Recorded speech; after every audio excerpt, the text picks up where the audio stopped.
आपण module number 2 मधलं what are the various rights of the person arrested as provided under code हा प्रश्न पाहत होतो. तर याच्यामध्ये इंट्रोडक्शनमध्ये तुम्हाला अरेस्टची सगळं इंट्रोडक्शन लिहायचं जे तुम्हाला मागच्या याच्यामध्ये दिलेलं आहे. त्याच्यानंतर राईट ऑफ अरेस्टेड पर्सन हा प्रश्न आहे तुमचा. तर त्याच्यामध्ये अरेस्टचं मिनिंग सांगायला पाहिजे, त्याच्यामध्ये कशा पद्धतीने अरेस्ट केली जाते हे सांगायला पाहिजे. ओके, अरेस्टची डेफिनेशन सांगायला पाहिजे जी दिलेली आहे कोडमध्ये ती. मग त्याच्यानंतर राईट ऑफ अरेस्टेड पर्सन कसं लिहिणार तुम्ही? तर राईट ऑफ अरेस्टेड पर्सनमध्ये अरेस्ट हाऊ मेड, मी सेक्शन वाईज दिलेलं आहे उत्तर, एक उत्तर बनवून दिलेलं आहे, फक्त तुम्हाला हे उत्तर प्रिपेअर करायचं आता स्वतःला.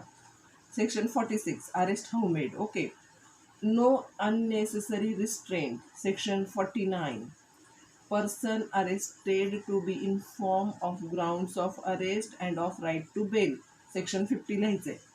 सेक्शन 51A लिहायचं आहे, सेक्शन 53 लिहायचं आहे, 53A लिहायचं आहे, सेक्शन 54, 54A, 55, 55A, 56, 57 आणि नंतर येईल कन्क्लुजन. ओके, त्याच्यामध्ये कुठल्या कुठल्या केस लॉस टाकायचे ते पाहूया. हे सगळे वरचे राईट्स दिलेले आहेत. ओके, हे लिहायचं आहे तुम्हाला. जर तो 15 मार्काचा प्रश्न असेल किंवा 20 मार्काचा प्रश्न असेल तर हे सगळं लिहायचं आहे तुम्हाला. त्यामुळे सेक्शन वाईज तुम्हाला प्रिपरेशन करावी लागेल, बिकॉज CRPC हा लॉचा महत्त्वाचा सब्जेक्ट आणि इथे सेक्शन्स महत्त्वाचे आहेत. सो याच्यामध्ये पहिली केस आहे Sheela Barse versus state of Maharashtra, AIR 1983ची केस आहे. Okay, in this case Supreme Court held that section 54 54 undoubtedly provides for examination of an arrested person by a medical practitioner. Medical practitioner चं पाहिलं होतं आपण. At the request of the arrested person. Arrested पर्सनला right दिलाय की request करू शकतो तो की त्याचं मेडिकल केलं जावं. And it is a right conferred on the arrested person, but very often the arrested person is not aware of this right. Arrested पर्सनला हा राईट माहीत नसतो. And on account of his ignorance, आणि तो ignore करतो ते, he is unable to exercise the right even though he may have been tortured or maltreated by the police in the custody. हा राईटच त्याला माहीत नसतो. पोलीस कस्टडीमध्ये जर त्याला टॉर्चर झालेलं असेल किंवा त्याला वाईट माल ट्रीटमेंट मारलेले असेल तरी सुद्धा तो काही करू शकत नाही. पोलीस लॉकअप और police custody. It is duty of the magistrate. ही मॅजिस्ट्रेटची ड्युटी आहे to inform the arrested person about this right of medical examination in case he has may complain of torture or maltreatment in police custody. तो complaint करू शकतो की त्याला वाईट वागणूक मिळालेली आहे पोलीस कस्टडीमध्ये. ओके, आता याच्यानंतर काय करायचं, difference between summons and warrant of arrest. याच्यामध्ये डिफरन्स काय तो आधी actually we have seen that, पण आता हे सेक्शन 81 पुन्हा एकदा सांगितलं इथं. हे पण लिहायचे तुम्ही उत्तरामध्ये, तुमचं उत्तर छान होतं. मग the following are the 4 important points of difference between these 2 terms. पहिलं, a summons is order to a person to appear before the court. Summons हा ऑर्डर आहे. Warrant is order to a police officer. हे actually we have seen that. Absconding of evade service of arrested warrant is punishable under the Indian Penal Code. हे सगळं तुम्ही लिहायचं, हे आपण पाहिलेलं आहे. ओके, आता मॉड्यूल 2 मध्येच एक प्रश्न दिलेला आहे. Enumerate the provisions relating to the process to compel the appearance of person before the criminal court under the code of criminal procedure. Appearance साठी काय केलेलं आहे पहा. Process to compel appearance of a person. पर्सनचं appearance कसं compel केलं जाईल. The provisions relating to process to compel the appearance of person are contained in chapter 4 of the criminal procedure code, and the chapter is further divided into following 4 topics. Okay, summons, warrant of arrest, proclamation and attachment, other rules regarding the process. हे पण आपण थोडं थोडं पाहिलेलं. आता section 61 पाहूया. Form of summons. समन्सचा form कसा असणार आहे. A summons is a form of process issued by a court calling upon a person to appear before magistrate. हे काय समन्स काय आहे, एक कॉलिंग आहे. तुम्हाला बोलवलेलं आहे माणसाला कोणासमोर उभं राहायचं, मॅजिस्ट्रेट समोर.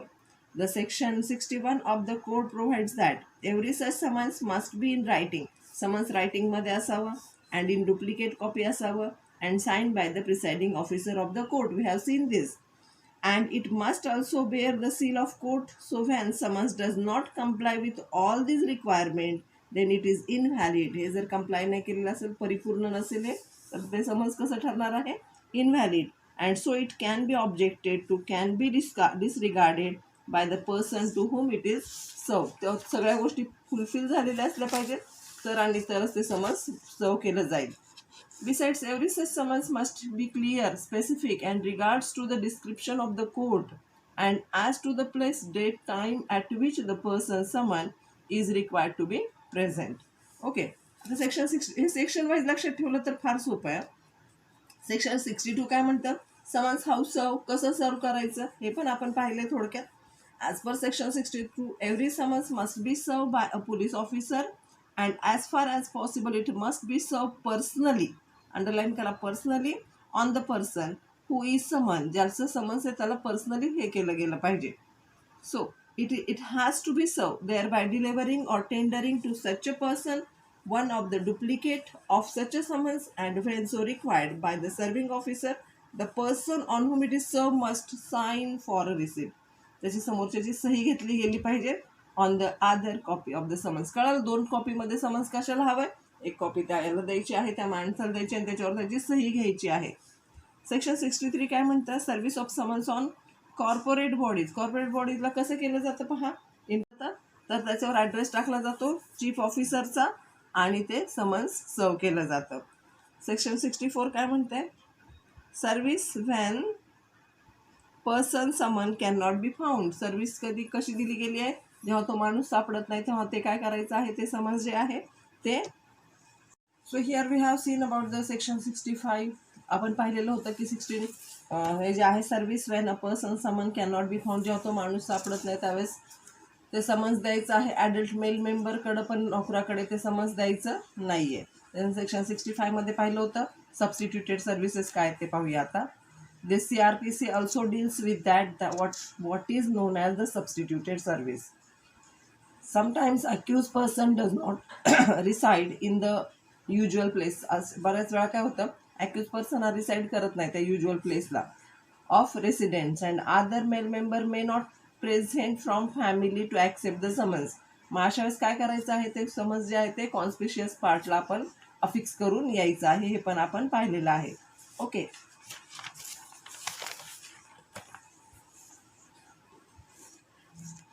सर्व्हिस ऑन गव्हर्नमेंट सर्वंटला कसं करायचं? तर त्याच्या ऑफिसरला ते समन्स पाठवायचं आहे. Service outside the local limits of the jurisdiction कसं करायचं आहे ते पाहूया आता. Limits of jurisdiction. When summons required to be served at such a place which is outside of the local jurisdiction of the issuing the summons, then normally it is sent in duplicate to the magistrate. Normally हे मॅजिस्ट्रेटला डुप्लिकेटमध्ये पाठवलं जातं within whose jurisdiction the person concern resides. Okay. हे जे summons हे कुणाला पाठवलं जातं? इथला मॅजिस्ट्रेट कुणाला पाठवेल? तिकडच्या मॅजिस्ट्रेटच्या नावावर ते समन्स पाठवलं जाईल डुप्लिकेटमध्ये.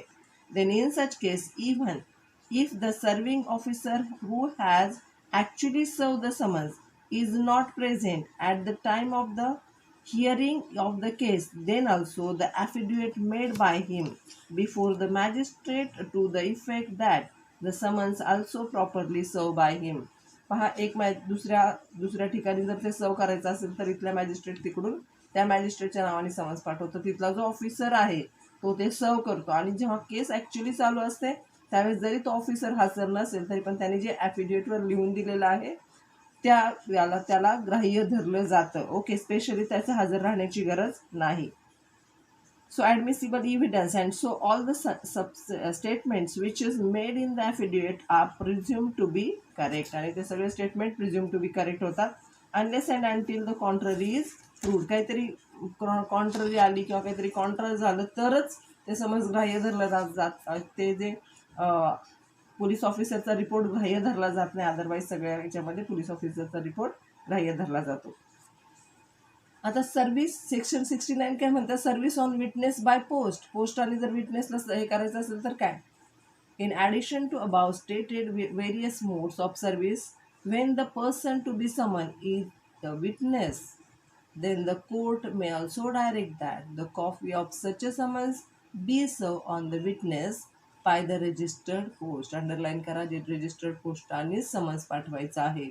And such a service by post has to be simultaneous and additional to the issue of summons in any of above stated manner. कुठल्याही पद्धतीने ते समन्स जसं पाठवलं जातं तसंच रजिस्टर पोस्टाने पाठवलेल्या समन्सला सुद्धा तेवढंच व्हॅल्युएशन आहे.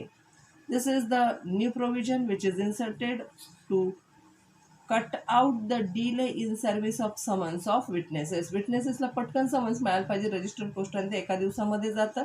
सो हिअर केस पाहूया सेक्शन 63 साठी. Central bank of India versus DDA 1981 दिल्लीची केस आहे. It is held that in this case that branch manager is local manager and if summons has been served to him, the service shall be deemed to have been effected on the company. Branch मॅनेजरच्या नावाने जर हे केलेलं आहे सर्व summons पाठवलं तर त्या कंपनीला ते लागू पडणार आहे. आता वॉरंट अँड अरेस्ट पाहूया. वॉरंट ऑफ अरेस्ट कसं दिलं जातं. 70 ते 81. Definition. The issue of warrant is made drastic step than the issue of summons. हे ड्रास्टिक स्टेप आहे, पुढची स्टेप आहे. जेव्हा समन्स देऊन माणूस ऐकत नाही तर त्याच्या नावे वॉरंट काढलं जातं आणि वॉरंट ती व्यक्ती सापडेपर्यंत लागू राहतं. Okay. Ordinary a warrant is issued only in serious cases. Beside it can also be issued after when any duly that is properly served summons is disobeyed. Properly सर्व केलंय समन्स आणि तो डिसओबे होतोय, माणूस घेतच नाहीये, मग अशा वेळेस काय केलं जातं, तिथं वॉरंट हे केलं जातं. और after when the accused wilfully avoided the service of summons, तो घेतच नाहीये समन्स आणि तो अवॉइड करतो आहे, तर त्यावेळेस वॉरंट इश्यू केलं जातं. Section 70 form of warrant of arrest and it's duration. Warrant of arrest काय आणि त्याचं ड्युरेशन काय पहा.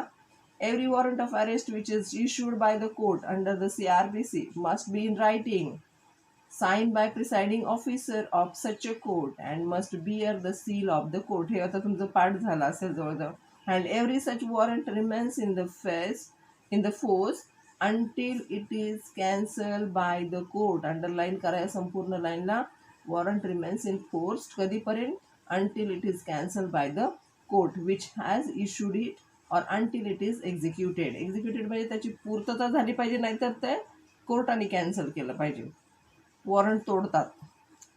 Besides such warrant of arrest must contain the description of the person who is to be arrested and such description must be with sufficient certainty as to his identity. त्याची identity तिथे दिलेली असली पाहिजे.